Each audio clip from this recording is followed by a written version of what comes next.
dari kuburnya itu dari jurang-jurang nerakanya Allah Subhanahu wa taala.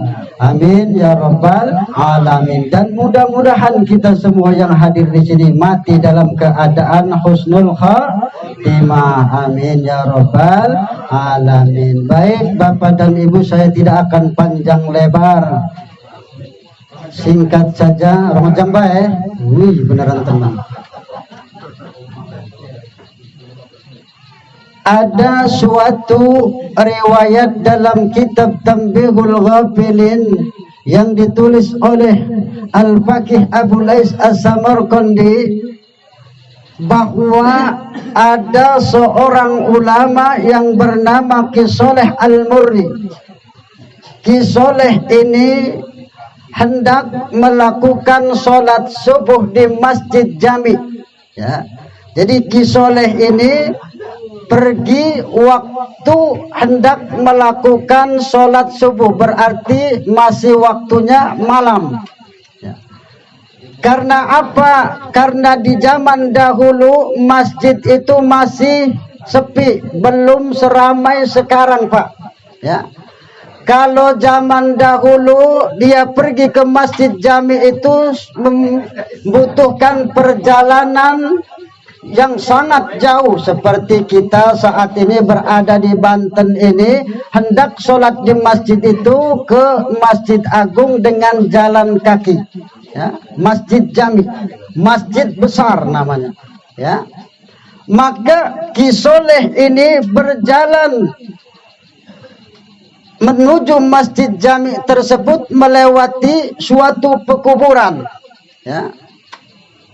Lewatlah Ki Sholeh ini di suatu pekuburan, misalkan di Nagaswedak, lalu dia ingin istirahat, berhenti di pekuburan tersebut, duduk, tetapi tidak terasa matanya ngantuk. Ya, Ki Sholeh ini ngantuk. Akhirnya apa? Turu. Ya. Tertidurlah Ki Sholeh ini, maka dalam tidurnya tersebut Ki Sholeh ini melihat bahwa orang-orang yang berada di kuburan tersebut bangkit keluar dari kuburnya. Ya. Keluar dari kuburnya. Kemudian mereka berkelompok-kelompok. Ya. Namun ada seorang pemuda di sudut, dia bersedih. Ya. Pemuda tersebut bersedih. Ya. Tetapi yang lain mereka bercengkrama, ngobrol, tetapi sang pemuda tadi bersedih, dia duduk sendirian. Maka Ki Sholeh mendekati sang pemuda tadi, apa yang terjadi? Karena yang lain mereka duduk ngobrol, bercengkerama, kemudian mereka menerima nampan, yakni piring yang ditutupi oleh sapu tangan, mereka menerima masing-masing, ya, yakni kemudian setelah menerima hal tersebut, nampan tersebut yang ditutupi, maka mereka kembali masuk ke dalam kuburnya masing-masing. Ya. Ini Ki Sholeh ini berjalan pada malam Jumat, ya, berjalannya pada malam Jumat hendak melakukan sholat subuh. Tetapi Ki Sholeh ini penasaran dengan pemuda yang duduk bersedih. Dia duduk sendirian bersedih. Maka bertanyalah Ki Sholeh tadi, kenapa tidak seperti yang lainnya? Yang lain ngobrol, bercengkerama, kemudian menerima nampan, ya, sedangkan engkau tidak, kata Ki Sholeh. Maka sang pemuda tadi menjawab, hai Sholeh, ya, aku dahulu dengan ibuku hendak menunaikan ibadah haji. Aku ini dari India, dari Sin, kemudian di tengah perjalanan sampai Basrah itu meninggal saya, ya, sang pemuda tadi. Kemudian setelah diriku meninggal, kata pemuda tadi, ibuku kawin lagi. Ya. Ibuku tidak menuturkan bahwa dia punya anak. Dia sibuk dengan suaminya, dia sibuk dengan urusan dunianya, dia tidak pernah bersedekah, dia tidak pernah mendoakanku. Bahkan dalam hati pun ibuku tidak pernah mengingatku. Maka aku bersedih. Maka Ki Soleh bertanya, di manakah alamat ibumu? Dijelaskanlah oleh pemuda tersebut alamat ibunya tadi ini dan itu. Ya, Banten lah ya, taruhlah ya. Maka keesokan harinya Ki Soleh berangkat, ya. Ki Soleh berangkat karena mendapatkan petunjuk tersebut.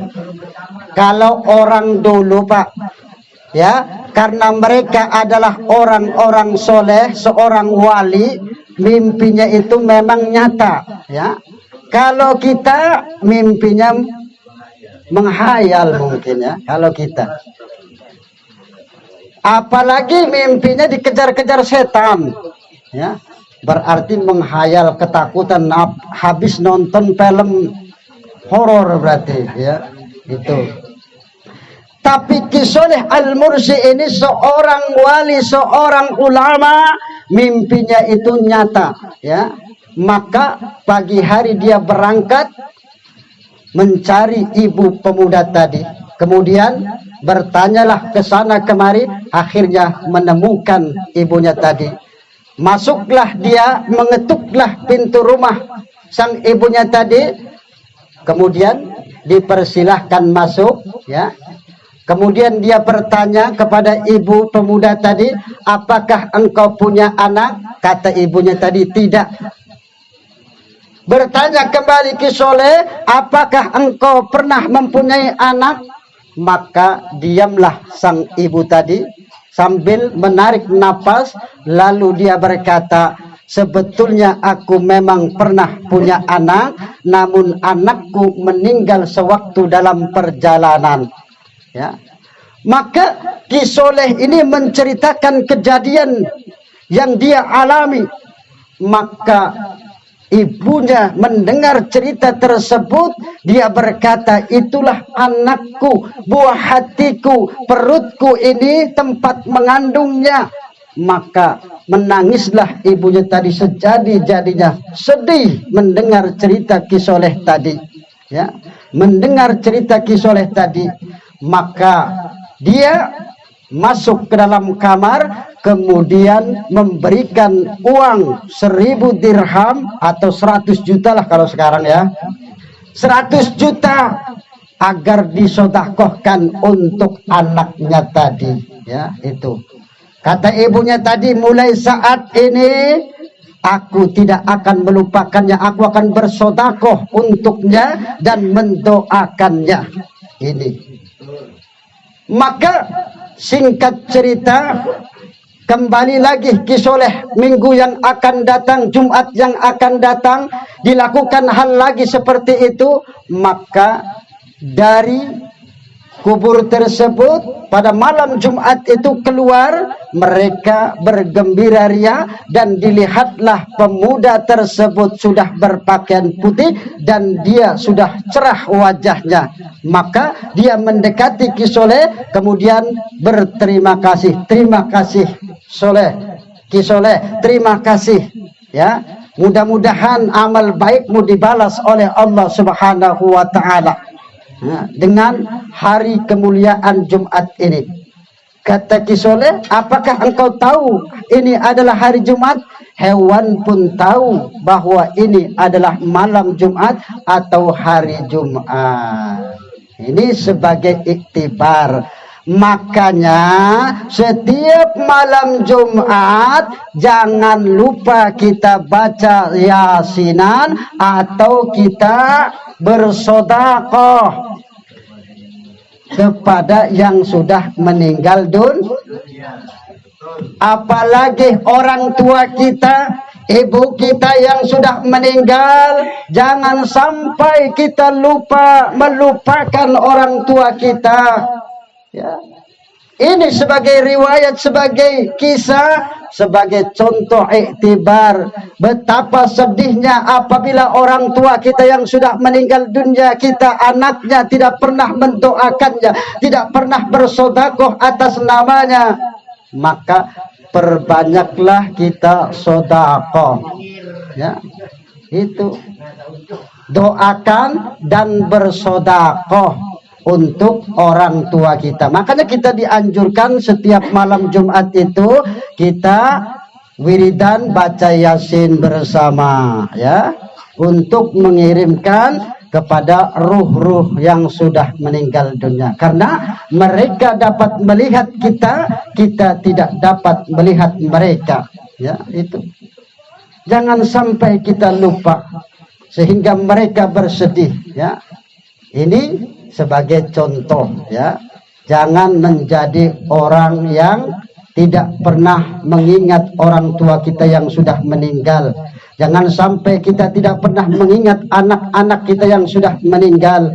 Betapa sedihnya orang tua di sana, betapa sedihnya anak-anak kita yang sudah meninggal dahulu. Kita dalam hati pun tidak ingat, apalagi mendoakan, apalagi sedekah atas namanya. Ini Bapak dan Ibu, ini sebagai pelajaran bagi kita, ya. Apabila kita punya orang tua yang sudah meninggal dunia, maka bersedekahlah atas namanya. Doakan, ya. Apalagi kita sebagai anak berkewajiban berbakti itu tetap, walaupun orang tua kita sudah meninggal dunia. Jalankan wasiatnya, bacakan istighfar untuknya, ya. Kalau kita mempunyai orang tua yang sudah meninggal, hubungkan kekerabatan, itu termasuk kita berbakti, ya. Hubungkan tali silaturahim, hormati teman-teman ayah dan ibu kita, itu cara kita berbakti kepada orang tua kita yang meninggal dunia, ya. Apalagi tentang keutamaan sedekah, Pak. Karena apa? Sedekah itu adalah sesuatu yang ajaib, sesuatu yang mengagumkan. Karena itu Abu Dzar Al-Ghifari, beliau ditanya tentang sedekah. Sedekah itu adalah sesuatu yang mengagumkan, sesuatu yang ajaib, ya. Lalu ditanya sedekah yang mana yang paling baik? Sedekah yang paling baik itu adalah yang paling banyak dan paling banyak, ya. Itu sedekah yang baik, yang paling banyak dan yang paling banyak. Karena Allah Subhanahu wa taala berfirman, "Lan tanalul birra hatta tunfiqu mimma tuhibbun." Sekali-kali kamu belum mencapai kebaktian yang sempurna sebelum kamu menafkahkan sebagian hartamu. Kira-kira sanggup gak kira-kira? Kita punya harta, sebagian kita sedekahkan, sanggup gak kira-kira? Tentu tidak sanggup, betul lah? Itulah. Kita ni kate, tapi berusaha, Pak. Ya, berusaha. Terkecuali para sahabat Nabi. Siti Aisyah, kalau bajunya kena tambalan, baju ditambal-tambal tapi duitnya banyak sebetulnya, dia mendapatkan hadiah 180.000 dirham, tetapi uang itu habis malam itu dibagi-bagikan. Tapi baju Siti Aisyah ditambal. Coba kalau kita mikir dulu, betul lah? Mikir dulu. Lemak beli gerobak dulu, lemak beli beca dulu, ya. Sebodoh menghariani tersinggung simlah.